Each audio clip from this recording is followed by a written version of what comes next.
안녕하십니까. 조동시의 후기입니다. 요즘 내란 사태와 관련한 뉴스가 쏟아지고 있습니다. 속보도 계속 날아들고 합니다. 그래서 많은 언론 매체가 이 사건에 대해서 많은 시간을 들여서 취재를 하고 보도를 하고 있죠. 그리고 유튜버들도 마찬가지고요. 저 또한 마찬가지입니다. 그런데 오늘 지금 제가 방송하려고 하는 사건은 내란 사태와는 관련이 없지만 매우 중요한 의미를 갖는 그런 사건이기 때문에 이렇게 급하게 또 준비를 했습니다. 바로 문재인 정부 때 아주 떠들썩하게 진행이 됐던 그 울산시장 선거 개입 의혹 사건에 대한 항소심 판결이 나왔습니다. 뉴스를 보신 분들은 알겠지만 2심 재판부는 유죄를 선고했던 1심과 달리 관련자 모두에게 무죄를 선고했습니다. 이 사건의 이제 주역이라고 할 만한 두 사람이 바로 이제 황운하 조국혁신당 의원 그리고 송철호 전 울산시장인데요. 그 외에 당시 이 사건에 개입했다고 알려진 백원우 전 청와대 민정비서관, 박형철 전 청와대 반부비서관 등 여러 관련자들 오늘 다 무죄를 선고받았습니다. 이 사건의 검찰 공소 사실은 한마디로 권력을 이용해서 부당하게 선거에 개입했다. 공직선거법 위반인 건데요. 이제 1심에서 이제 유죄가 나왔잖아요. 이 공소 검찰 논리와 1심 재판부 논리가 아주 비슷합니다. 거의 그대로 흡수된 게 아닌가 싶을 정도였는데 저도 이제 다 읽어봤거든요. 공소장도 읽어보고 1심 재판부의 판결문도 읽어봤는데 정말 놀랍도록 거의 내용이 비슷합니다. 이 유죄 논리는 떠받치는 기둥이 크게 세 가지인데요. 하나는 이제 청와대와 당시 문재인 청와대죠. 청와대와 대통령의 친구인 송철호 시장 후보의 유착 의혹입니다. 2018년 6월 치러진 지방선거를 앞두고 그러니까 그 지방선거 한 몇 달 전이죠. 송철호 민주당 울산시장 후보 캠프에서 청와대의 현직 울산시장이자 차기 새누리당의 유력 후보인 새누리당은 지금 국민의힘 전신이죠. 차기 새누리당의 시장 유력 후보인 김기현 지금 그 국민의힘 의원이죠. 김기현 시장 그 주변 인물들의 비리 의혹을 제보했던 건 사실입니다. 김기현 그 시장의 동생과 형, 그 다음에 비서실장 이렇게 아주 가까운 사람들에 대한 비리 의혹이었는데요. 그것이 송철호 후보 캠프에서 청와대 민정 쪽으로 제보가 됐던 거는 맞아요. 그거는 사실로 확인이 됐는데, 자, 김기현은 누군지 다 아시죠? 울산 땅 부자. 이 사람이 이제 윤석열 정부 들어와가지고 국민의힘 당 대표까지 지냈죠. 그러다가 그 22대 총선을 몇 달 앞두고 친윤계 압박으로 대표가 된 지 9개월 만에 사퇴했던 그런 전력도 있습니다. 두 번째는 청와대와 경찰의 공모 의혹입니다. 청와대 민정에서 송철호 시장 후보 캠프에서 넘어온 그 김기현 주변 인물들 비리 첩보 자료를 경찰청으로 내려보낸 건 사실입니다. 그런데 검찰은 여기서 더 나아가 청와대 민정과 울산경찰청, 즉 당시 황운하 청장이 이끌던 울산청이 직접 연결됐다 이렇게 주장을 했습니다. 이른바 하명수사 의혹이었습니다. 자, 거기에 대해서는 조금 이따 다시 살펴볼게요. 자, 세 번째 축은 뭐냐면 송철호와 황운하의 유착입니다. 두 사람은 황운하 청장이 울산 청장으로 막 부임한 직후에 만찬 자리를 가졌습니다. 거기서 이 송철호 당시 시장 후보 쪽에서 김기현 쪽을 좀 수사해달라 이런 요청을 했다는 게 검찰 주장입니다. 말하자면 청부 수사 의혹이죠.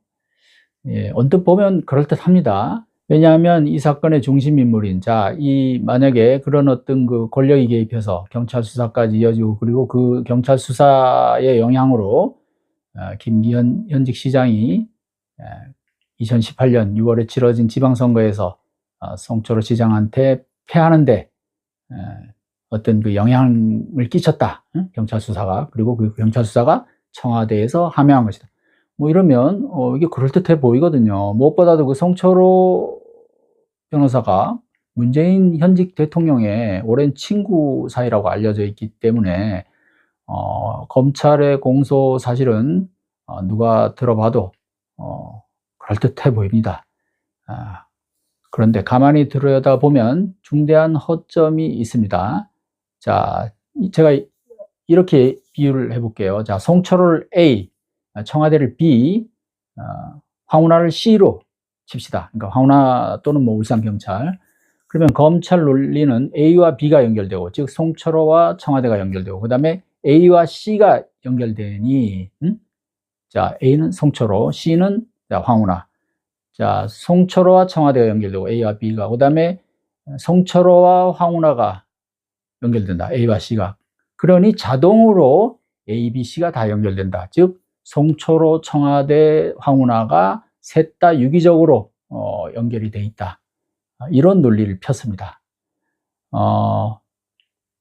아까도 잠깐 말씀드렸지만은 우선 A, B 구간 연결은 사실입니다. 송철호와 청와대가 연결된 부분은. 그리고 또 민정에서 이 자료를 경찰청으로 내려보낸 것도 사실입니다. 자, 이거는 뭐 법원에서 다 인정된 사실이에요. 그런데 이 사실에 대한 해석을 두고 1심과 2심 재판부 판단이 엇갈린 겁니다. 1심은 이를 선거 개입으로 봤는데, 2심은 송 전 시장 등이, 즉 당시 송철호 후보죠. 송철호 후보 등이 청와대 첩보 전달을 통해서 김기현 시장 관련 비수사가 진행되도록 공모했다는 혐의에 대해서 이렇게 판단을 했습니다. 경찰이 울산시장 관련 비리 수사를 하도록 해서 선거에 영향을 미치게 하려는 공모가 있었다고 인정하기 어렵다. 자, 그러니까 송철호 쪽에서 비리 자료가 김기현 주변 인물들에 대한 비리 첩보가 청와대 민정으로 갔고, 청와대 민정에서 그것이 다시 경찰청으로 넘어간 건 맞지만, 그렇다고 해서 그 수사가 청와대 지시였다거나 또는 송철호의 요청에 의한 수사였다거나 이렇게 단정할 수가 없다는 거죠. 즉 첩보를 청와대에 전달한 사실과 경찰 수사의 직접적 관련성을 인정하지 않은 것입니다. AC 구간, 송철호와 황운하, 여기에 대한 그 의혹 제기도 언뜻 자연스러워 보이기도 합니다. 송 시장 후보자와 황운하 청장이 만나서 식사한 건 사실이니까요. 그런데 두 사람만 있었던 자리에서 여러 정황에 비춰 그런 청탁이 있었을 거다. 검찰은 이제 이렇게 주장을 하는 건데, 애초 무리가 아니었냐, 이런 지적이 있었습니다. 이에 대해서 2심 재판부는 이렇게 판시를 했습니다. 수사 청탁 관련 증언은 진술의 내용과 경위, 다른 증거들과의 불합치 등을 고려할 때 신빙성을 인정하기 어렵고, 관련 정황 또한 이를 확실하게 뒷받침하지 않는다. 자, 이렇게 밝혔습니다. 이게요, 증거가 없어요. 공소장은 뭐 장황하게 써놨고, 그 다음에 주변에 뭐 여러 가지 그런 격가지들을 나열을 해가지고 이것이 거의 사실인 것처럼 해놓았는데, 우선 그냥 상식적으로 봐도, 자, 그 식사 자리가 둘만 있었어요. 설사 뭐 그런 얘기가 있었는지 모르지만은, 뭐 이제 당사자들은 없었다고 단호하게 부인하고 있지만, 그게 누가 들은 사람도 없고, 이거 그냥 검찰이 추론을 한 거예요.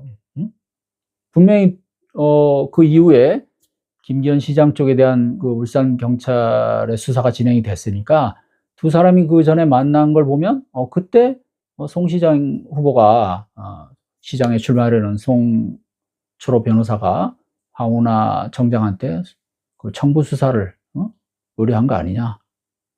증거가 없어요, 증거가. 자, 그러니까 아까 제가 말씀드린 대로, 자, A, B, 송철호와 청와대, 그 다음에 A, C, 송철호와 황운하, 이런 두 관계에서 각각 일정 부분 사실이 있잖아요.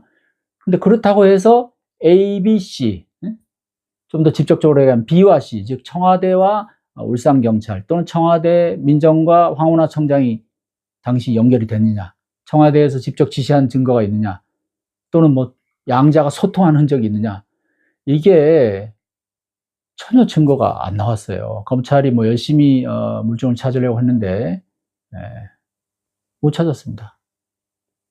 뭐 이것을 두고 뭐 결국은 뭐 증거가 없어서 그렇지 그런 어떤 정황이 충분히 있었던 거 아니냐, 뭐 이렇게는 말할 수는 있겠죠. 그런데 뭐 재판이라는 게 그렇잖아요. 법적인 판단이라는 것이 일단 의혹이 있고 거기에 대한 어떤 그 증거가 명확하게 제시가 돼야지 유죄로 판단을 하는 것인데, 1심은 이제 그런 부분을 검찰의 주장에 많이 좀 힘을 실어준 셈이고요. 2심은 좀 더 법 논리에 충실하게 판단을 했다, 이렇게 볼 수 있습니다. 제일 크게 논란이 되는 것이 이 B씨 구간, 즉 청와대와 황운하 울산경찰의 공모 의혹인데요. 이게 접촉한 증거가 전혀 안 나왔기 때문에 어떻게 보면은 이 사건의 이제 유죄 논리의 가장 핵심이 바로 그 하명 수사였는데, 그것이 근본적인 어떤 그 틀이 깨지는 셈입니다. 이 부분에 대해서 재판부가 이거 증거가 없으니 무죄라고 하면 뭐 다른 걸 뭐 아무리 떠들어도 소용이 없게 되는 거예요. 확인된 거는 민정에서 청와대 민정에서 경찰청으로 첩보 자료를 넘긴 사실뿐입니다. 경찰청에서 이를 다시 울산경찰청으로 내려보냈고요. 그래서 보기에 따라서는 결국 울산경찰청이 뭐 중간에 경찰청을 거치긴 했지만 청와대 지시를 받고 수사에 착수한 것이 아니냐, 뭐 이렇게 의심할 수도 있습니다. 그런데 의심과 사실은 엄연히 다르고요. 청와대에서 경찰청으로 미리 첩보 자료를 넘기는 것은 통상적인 업무 절차이고, 또 경찰청이 수사가 될 만한 그런 자료들을 관할에 따라서 각 지방 경찰청으로 하다라는 것도 통상적인 업무 절차입니다. 전혀 특별한 게 아니라는 거죠. 따라서 공소장에 제시된 송철호의 청탁에 따른 청와대 하명수사 또는 청와대와 울산경찰청 황운하의 직거래 의혹은 증거가 없는 검찰의 일방적인 추론이었던 겁니다. 알다시피 울산시장 선거 개입 의혹 사건은 문재인 청와대를 겨눈 윤석열 검찰의 정치적 표적 수사라는 그런 비판을 받았습니다. 그 전에 있었던 조국 수사야, 조국 수사로 정권과 완전히 등을 돌린 윤석열 검찰이 대통령을 직접 겨냥해서 그 지방인 울산검찰청에서 좀 이렇게 묵혀두고 있던 사건을 서울중앙지검으로 갑자기 갖고 와가지고 사건을 크게 키웠던 겁니다. 그때 그 공소장에 문재인 대통령이 무려 30여 회나 언급돼서 화제가 됐었는데요. 이건 뭐 수사도 제대로 안 된 상태에서 또 아주 이례적으로 당사자 조사도 한 번도 하지 않고 그냥 전격적으로 기소를 했거든요.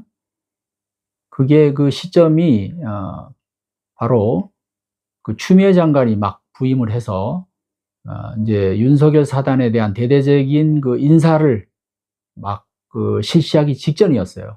그 이제 인사 소식을 듣고 그 당시 이제 윤석열 총장이 추미애 장관한테 뭐 총장의 뜻을 반영해 달라는 등 뭐 이런 식으로 자꾸 이제 뭐 장관의 인사권에 대해서 이제 그 견제구를 날리던 시점인데, 추 장관이 그걸 전혀 안 받아줬잖아요. 와라, 와서 의견을 얘기하든가 아니면 말고, 뭐 이렇게 해서 결국은 추 장관의 이제 의지대로 윤석열 사단의 주요 검사들이 뭐 그 대검과 서울중앙지검에 있던 아주 핵심 그런 간부들이 뿔뿔이 흩어지고 뭐 지방으로 자천되고 뭐 한직으로 날아가고 하거든요. 그 바로 그 인사 직전, 그러니까 그 인사가 날 것을 이제 알고 부랴부랴, 왜냐하면 인사가 나면 이 사건을 그렇게 쉽게 기소를 못하니까 우선 수사가 제대로 일단 안 된 상태였거든요. 이 중요한 큰 사건에서 당사자들을 조사도 한 번 안 하고 불러다가 한 번 조사도 안 하고 그냥 기소한다는 게 말이 됩니까? 그래서 부랴부랴 전격적으로 윤석열 검찰총장의 지시로 이루어진 기소였습니다. 그러다 보니까 이게 1심 재판, 첫 재판이 열리는데 거의 제 기억에 한 10개월 가까이 걸렸어요. 이걸 조선일보를 비롯한 일부 언론에서는 황운하 청장은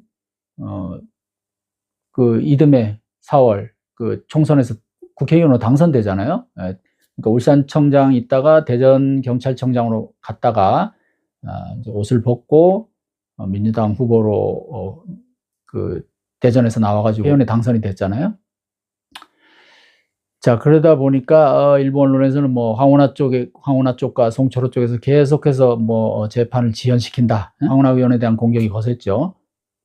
검찰이 준비가 제대로 안 됐던 게 원인이 큽니다. 2019년에 이 사건이 터졌을 때 그때 제가 이제 이 검찰 특수통 출신 변호사들한테 좀 물어봤어요. 윤석열의 검찰 선배들입니다. 또 과거 대검 중수부 이런 데서 아주 주요 직위에 있었던 분인데 이 사건에 대해서 어떻게 생각하냐고 물어보니까 조금 고개를 갸웃거리더라고요. 이게 청와대 민정에서 경찰청으로 그런 그 첩보 자료나 이런 것을 이첩하는 것은 정상적인 업무 수행이고 일종의 그 관행인데 그거를 문제 삼는 건 좀 무리한 것 같다. 이렇게 얘기를 했습니다.